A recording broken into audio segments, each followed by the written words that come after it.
जरा आगे बढ़ते हैं और सबसे पहले बात सऊदी अरब की करते हैं। चूंकि सऊदी हुकाम की तरफ से एक अहम फैसला लिया गया है और सरकार का यह फैसला जिसके मुताबिक वजारत दाखिला या जो वजारत है वहां की इंसानी वसाइल और समाजी तरक्की की, उसने 3 महीने की बुनियाद पर जो तारिकीन वतन है उनके अकामे की फराहमी के लिए नए कवानीन का इतलाक आज से शुरू कर दिया है। 3 महीने बाद रेजिडेंसी परमिट जो इससे पहले तकरीबन साल या 1.5 साल के बाद कई लोग रिन्यू करवाते थे, मगर उसको अब नए कवानीन में लाकर आज से जिस कानून के मुताबिक काम शुरू हुआ है 3 महीने के बाद अब इसको कानून के मुताबिक रिन्यू भी करवाना होगा। लेकिन इसके असरात भारत पाकिस्तान पर या जम्मू कश्मीर तक के शहरियों पर क्या कुछ होगा, ये जानने के लिए और भी डिटेल्स में चलेंगे और रहमत कलीम स्टूडियो में हमारे साथ इस वक्त ज्वाइन कर चुके हैं। रहमत, बहुत शुक्रिया ज्वाइन करने के लिए। पहले तो ये बताएं कि इस फैसले का आसान लफ्जों में मतलब कैसे समझा जाए और भारत के शहरियों पर इसका असर क्या होगा?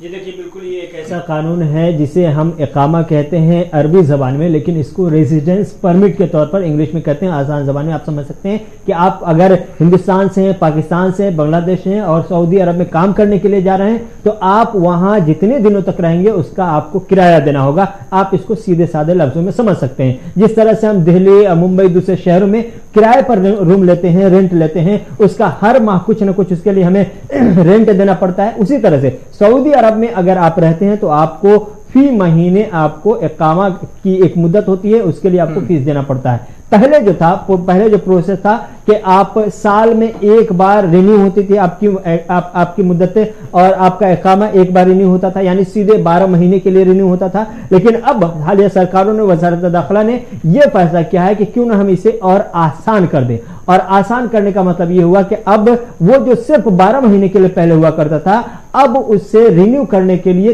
3 महीने के लिए आप भी करा सकते हैं, 6 महीने के लिए भी करा सकते हैं, आप 9 महीने के लिए करा सकते हैं और 12 महीने के लिए भी करा सकते हैं। यह तरीका एक आसान तरीका हो गया दोनों तरह से। लेकिन पहले होता था क्या कि आमतौर से जो लेबर क्लास है, जो हिंदुस्तान से जाता था, जम्मू कश्मीर से हो, बिहार से हो, यूपी से हो, महाराष्ट्र से हो, कहीं से हो, अगर वो जाता था सऊदी अरब किसी कंपनी के थ्रू, कंपनी वाले उन्हें इकामा देते थे। पहले इकामा जो कंपनी की तरफ से दिया जाता था उसकी मुद्दत 1 साल तक होती थी। दरमियान में अगर वो कंपनी छोड़ना चाहता है तो उसके लिए खरूज लगवाना पड़ता था या फिर वो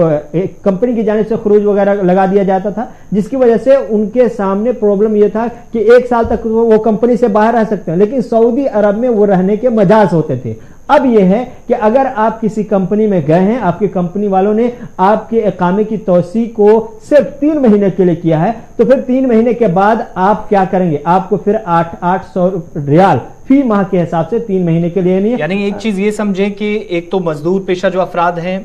जो छोटे वर्कर्स हैं, उन पर इजाफी बोझ, और दूसरा क्या सऊदी अरब के अंदर पहले के मुकाबले इन कवानीन के इतलाक के बाद काम करना मुश्किल हो गया। रहमत जी, जाहिर सी बात है, छोटे और मिडिल क्लास के या लेबर क्लास के लोगों के लिए मुश्किल ये हो गई कि अगर किसी मसले पर किसी कंपनी के साथ बात नहीं बनती और वो कंपनी वहां से निकालती है तो फिर फौरी तौर पर उन्हें, चाहे उनके पास पैसे हो या ना हो, किसी भी तरह से उन्हें सऊदी अरब छोड़ना पड़ेगा। क्योंकि अगर उनके पास पैसे होंगे तो वसाती बुनियाद पर अगर वो 800 रियाल अगर दे करके करा पाते, चूंकि 800 रियाल हम हिंदुस्तानी जबान में बात करें तो 15-16 हजार हो गया, और 16 हजार रुपये हर महीने किराया आपको सऊदी अरब में देना है। तो इससे एक फायदा तो यह है मिडिल वहां की कंपनियों का कि आप जिसके लिए पूरे 1 साल की फीस जमा करते थे इकामे की रिन्यूएशन के लिए, की मुद्दत में इजाफे के लिए, अब उसे 3 महीने के लिए कर सकते हैं। यह कंपनियों का फायदा है। आम शहरियों के लिए भी है कि हम अगर 3 महीने के लिए ही जाना चाहते हैं, तो हम अब 6 महीने के लिए जाना चाहते हैं सऊदी अरब, तो फिर हम उन्हें 6 महीने के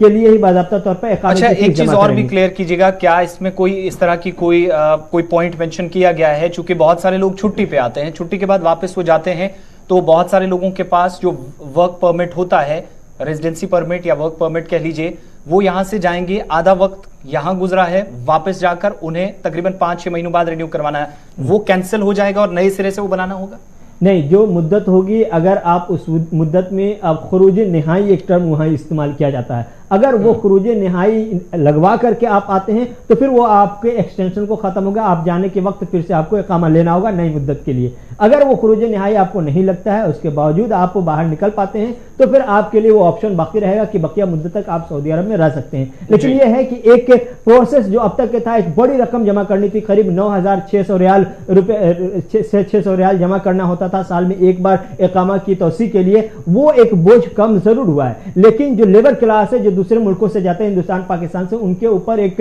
डर की तलवार या खौफ की तलवार लटकती रहेगी कि अगर हमारी बात नहीं बनी, कंपनी ने हमें निकाल दिया, तो हमें फौरन सऊदी अरब छोड़ना पड़ेगा, क्योंकि एक बड़ी रकम देकर के हम अपनी तौसी नहीं करा सकते। तो ये एक मसला मिडिल क्लास पैदा हुआ। बहुत बहुत शुक्रिया रहमत तमाम जानकारी के लिए। लेकिन एक चीज, अब जो एक लाइन में अगर इसको खींचा जाए तो थोड़ा सा मुश्किल हो गया है, और बहुत सारे वर्कर्स अब बड़ी तादाद में, गालिबन जो साल के आदादोशुमार सामने आते हैं तो उसमें पता चलता है कि 5.5 लाख के आसपास जो वर्कर्स हैं वो सिर्फ हिंदुस्तान से सऊदी अरब जाते हैं कामकाज की गर्ज से, मुख्तलिफ फिर वो कंपनियों के अंदर, और कुछ मजदूरी करते हैं, कुछ जो प्राइवेट इदारों के अंदर काम करते हैं, उन पर इसके असरात